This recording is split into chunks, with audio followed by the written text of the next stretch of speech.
Hello po, magandang mga hayop. Gandang araw pala. Nung time na to, naatasan akong magbantay dito sa mga nagdededeng mga biik. At ayan na nga po sila, busog na. Tapos na silang dumede at oras na rin para sila ay matulog.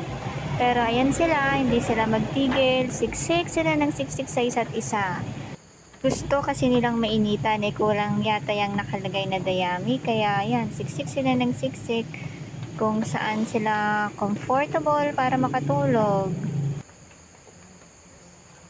At ayan na sila, pag nakapwesto na sila kung saan sila comfortable, tahimik na sila. Mamaya, after ng mga 2 to 3 hours, mag-iingay na naman yan para magdede.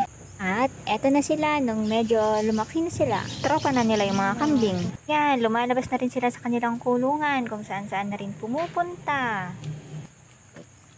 Eto rin yung dalawang gala. Gusto naman Ang cute-cute. Okay, ubusin nyo yan.